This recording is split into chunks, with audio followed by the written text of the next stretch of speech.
عزتمند جنتیان چې د جنت بازار ته لاړ شي نو هلته به دوی په حسن او جمال کې زیاتوالی راشي.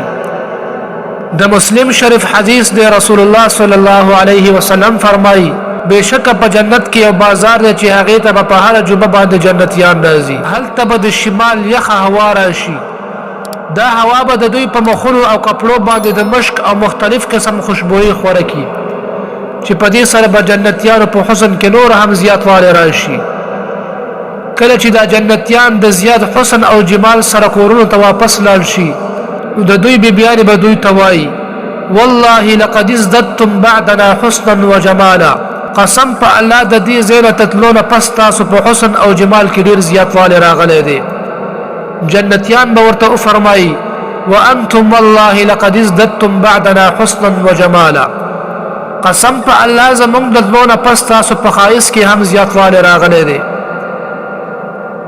رسول الله صلی الله علیه وسلم فرمایي بېشکه په جنت کې یو بازار دی چې په هغې کې به اخیستل خرڅول یعنې تجارت به پکې نه کېږي، بلکې په هغې کې به د ښځو او سړو مختلف قسم ښایسته ښایسته شکلونه او صورتونه وي چې کله سړی یا ښځه یو صورت خوښ کړي نو په هغې کې به پخپله داخل شي. یعنی د ده چې کم صورت خوښ وي نو الله تعالی به د هغه شکل او صورت د هغه په شان کړي.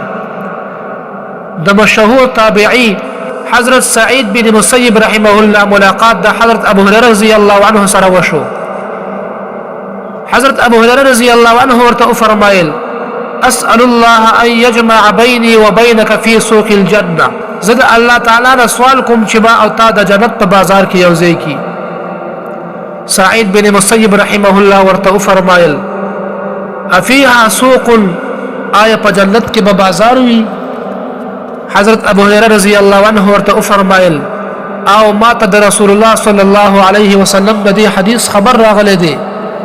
بیا حضرت ابو هريره رضی الله عنه اوږد حدیث ذکر کو چې په هغې کې د الله تعالی د دیدار ذکر و.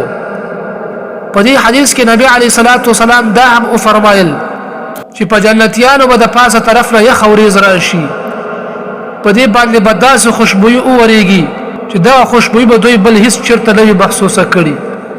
نبی علیه الصلاة والسلام وفرمایل چې موږ به داسې بازار ته لاړ شو چې پرښتې به د هغې نه ګیر چاپېره تاویږي. په دې بازار کې به داسې څیزونه خرڅېږي چې دغه شان څیزونه به نه ستاسو سترګو لیدلي وي، نه به غوږونو اورېدلي وي، او نه به ستاسو په زړه کې د هغې تصور او خیال راغلی وي. او موږ ته به د هغې بازار نه هغه څیز راکړلی شي کوم چې زموږ زړه غواړي. په دې بازار کې به خرڅول اخیستل نه وي او په دې بازار کې به جنتیان د یو بل سره ملاقات کوي. زما عزتمند ورونو، دا جنتونه، دا نعمتونه، دا به هله انسان ته نصیب شي چې کله موږ او تاسو د الله جل شانه تابعدار شو، د الله جل شانه د حدودو لاندې ژوند تیر کړو، د خپل رب فرمانبرداري وکړو، یقینا دا جنتونه د الله جل شانه موږ او تاسو دپاره ساتلي دي.